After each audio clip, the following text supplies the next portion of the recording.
Greetings, brothers and sisters, ladies and gentlemen. Recent advances in the fields of genetic engineering and artificial intelligence have provided us the means to describe, to explain, and to understand the kingdom of Elohim, or as it is often mistranslated, the kingdom of God, in ways that were not available to those who came before us. Let me explain. In 2012, two scientists received the Nobel Prize for essentially demonstrating that it is theoretically possible to make a complete and living human being from any one of the cells which make up the human body. That scientific breakthrough may be interpreted to mean that every one of the cells which make up our bodies is in reality a living thing, because it is not possible to make a complete and living human being from something that is not alive. This also means, therefore, that a person is in reality not a single living being, but rather an assembly of many living things working together in such a manner as to appear to be a single living being. The cells which make up the human body, the cells which make up the organs of the human body, differ in form and function, even though all of them have exactly the same DNA. Some are brain cells, some are liver cells, some are blood cells, and so on. This implies that the DNA, which is the instruction manual for the cell, directs or instructs cells to be and to do different things depending on conditions in the environment that the cell is in, including where in the human body that cell is situated. Moreover, what the DNA instructs a cell to be and to do exactly complements what all the other cells in the same body are doing and what those other cells are, even if the cell which is under instruction is not aware of the form which other cells are taking or the functions with which those other cells are performing. That is what enables the human body to function as a single coordinated entity. The fact that the cells in the human body are fixed physically in location relative to each other makes it easy to perceive their coordinated functioning or operation as that of a single living being. But a being would not be any less single or any less living if the living beings that it is comprised of were free to move about and to change their positions relative to one another. All that is needed to make such a being living and single is for whichever of the living beings that it is comprised of that occupies a position relative to the others to behave in exactly the same way that any other of those beings would behave if it was the one that occupied that position. In other words, the behavior should be locked not to the being that occupies a particular position, but rather to the position which a given being occupies. Coincidentally, that is exactly how corporations, including governments, are structured. Corporations define positions and then assign functions to those positions, and whoever occupies a particular position performs the functions of that position. It is not a wonder that a corporation is under the law considered to be a single person, regardless of the number of people who actually work in it.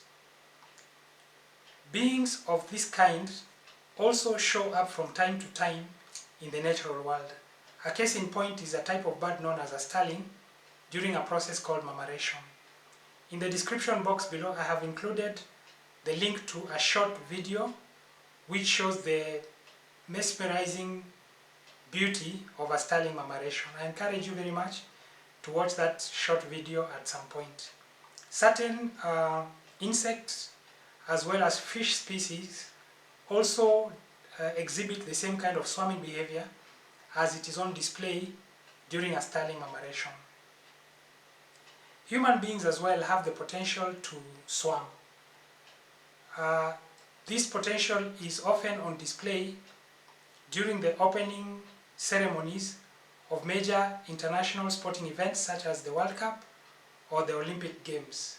The Bible as well alludes to this potential when many times or several times it uses the phrase "as one man" to describe the manner in which a large group of Israelites did something. It especially notably uses that phrase "as one man" in the book of 1 Samuel chapter 11 and verse 7, as well as in the book of Nehemiah chapter 8 and verse 1. But humans do not swarm as often and as reliably as one might expect. And there's one reason for that. It is the fact that human beings have the potential or the capacity to disobey instructions. That capacity, I believe, is no accident at all. Our Creator must have intended that we should have that capacity, because only then could those who obey His instructions receive credit for doing so, because a being cannot be credited with obeying instructions if it does not have the potential to disobey instructions. And so the question becomes, can a being be made to never disobey instructions, which it must obey if it is to participate in a swarm, without its capacity to disobey instruction being taken away? The answer to that question is yes, but it depends on the method that is used to deliver those instructions. To the best of our knowledge, all the instructions which result in the cells in our bodies functioning in such a perfectly coordinated fashion are hard-coded into our DNA. That method of delivering instructions works for beings such as robots, which by design lack the capacity to disobey instructions. But for human beings who by design have the capacity to disobey instructions, a different method for delivering instructions is required. And that is where the method that is used for training artificial intelligence, which is known as machine learning, comes into play. Machine learning gives a computer that has been constructed a particular way with the ability, the ability to respond or to react to data coming in from its environment in a manner that satisfies a predefined set of conditions, even if the computer is encountering that data for the first time. The way it works is that the computer is first led to react to some data that it is fed. An indication is then given to the computer of the extent to which it failed to satisfy the predefined set of conditions, and the computer uses that feedback to move its response or its reaction closer to satisfying that predefined set of conditions when it next receives new data of the same kind. The computer goes through this process over and over again until a point is reached when the computer no longer makes mistakes. At that point, the computer has figured out the sequence of instructions which, when it follows, allows it to react to data that's coming in from its environment consistently in a manner that satisfies the predetermined or predefined conditions every time. That sequence of instructions is called an algorithm. Congratulations for getting this far in the video. What I'd like now to do is to tie all this together with a description of the kingdom of Elohim. Thank you.